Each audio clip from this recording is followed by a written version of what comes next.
Vincent Nwani joins us now. He's the Director of Advocacy and Research for the Lagos Chamber of Commerce and Industry. Thank you for coming on this morning. Thank you very much. Well, clearly they say the states are hit, but several solutions have been proffered. You think those solutions can bring them out of the woods? Yeah, the last guest you have in the program really hit the nail on the head, trying to provide solution.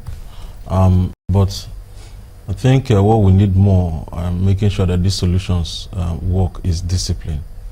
Where we are today, both at the federal level and state levels, we're not surprised about that. We saw it coming, that we cannot depend only on oil, both federal and state.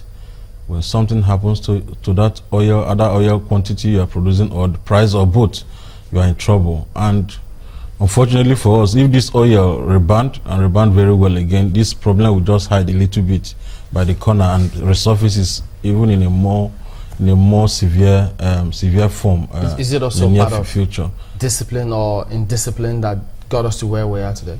It's both. Indiscipline is part of it. Wrong economic structure, like the last guest actually mentioned. One of the fundamental way to come out of this, but unfortunately not immediately, is that we need to restructure our economy. We need to restructure even our political system. We've been talking about fiscal federalism. The national conference in the last administration really looked at this aspect very seriously, to see that the federal government is overweight, taking about 52% of the total federal revenue. The 36 states taking 26%.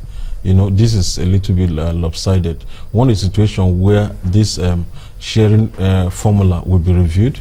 I don't have a figure to be allotted to states, but states, of course, should take a higher proportion of this. That is one way out of it. And getting this done is not just a mere announcement of the president. It passes through a lot of review and restructuring. Physical federalism is also a good part of it, where you make the federal a little bit less weighty as it stands today.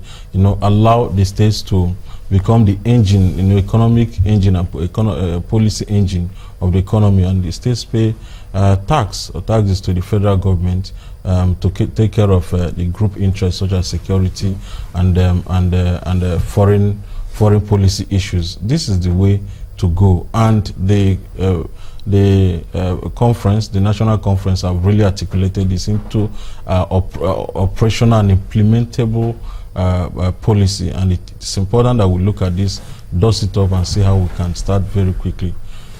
If we can see some of the states who at the moment just struggling with paying salaries, we could see them here now. And looking at this, one wonders if, as you suggest, the states get more access to funds from the center.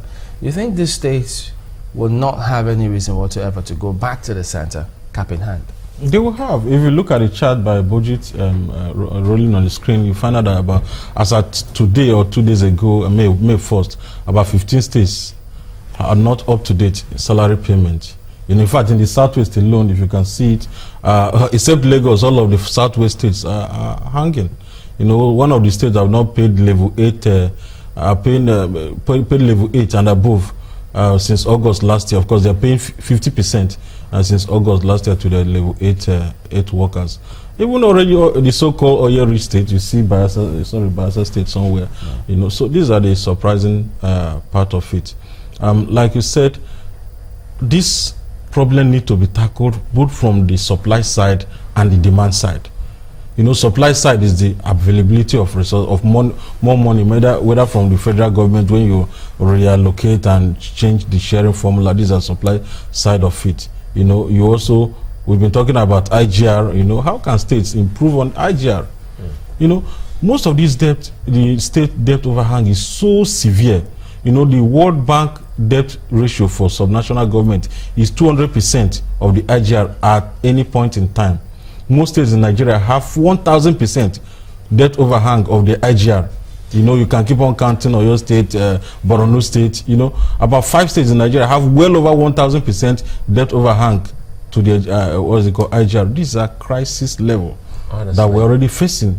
Because if you don't go through it like this, the way budget has presented, tabulated it, you just wouldn't see the enormity of the crisis. Exactly. That, 4 months, 5 months, 5 months, and all of that. And it is good that you are a researcher, and it would seem as if some of the states are not looking inwards to see how best they can get themselves out of this.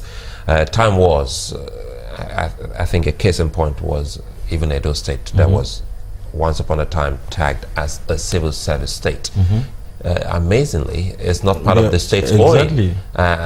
we must say it the way it is. Perhaps people should all start looking at states and say, what is it you have done that has made you get out of this list that you're not owing anyone in your state?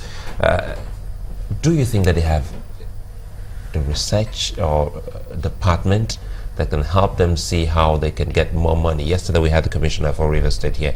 He was talking about how best they've been able to, rejig their system to the extent that those who were not paying taxes before have started paying. Is it like I said, discipline is very important. The last guest talked about the miracle that Anambra State did from the last governor and the current governor. Discipline. Look at a state as rich as Delta State, owing salaries. These are the mystery of it. And I've talked about the demand side, I've talked about the supply side.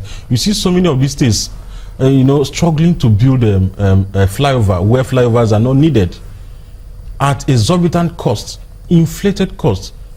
There is a state in the south, I'm not going to mention the state, just a flyover not up to 50 meters, costing 500 million naira. The 500 million naira would have been used to open up a whole local government that is agrarian, in terms of repairing road or even laying roads.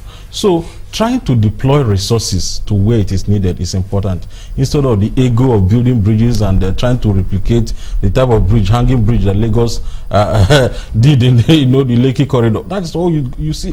You see, go to between Enugu State and Anambra, you see the hanging bridges, but just across the expressway is taken by. Really can't they see the essence of what you just highlighted? Because some of the states here are about building airports. We recall that we discussed that, and if you're owing this amount of this amount of workers months, and you still want to build an airport, and they owe salary, and you're owing salaries, that's exactly what we're saying. Discipline and prioritizing, making sure, and that is the demand side, making sure that your project's selection is not politically induced or maybe a bridge to nowhere. Building airports where you don't need airport, and airport is very costly, not just in the construction but even in the maintenance moving forward. These are the things we are talking about that states need to look inward. Some states have over 1,000 personal assistants to the governor alone, just to satisfy political interest and all of those. These are white elephant projects that we need to discipline. I've mentioned discipline, physical discipline. See, we need to begin to run our states as if it's bank or a corporate entity. Civil servants are not being paid. Are they productive? Are we overbloated? How can a state be paying 95% of the total revenue, both IGR and federal allocation, just on salary? In your own house, if you are paying the salary of your driver and gateman with 95% of your, how can you cope?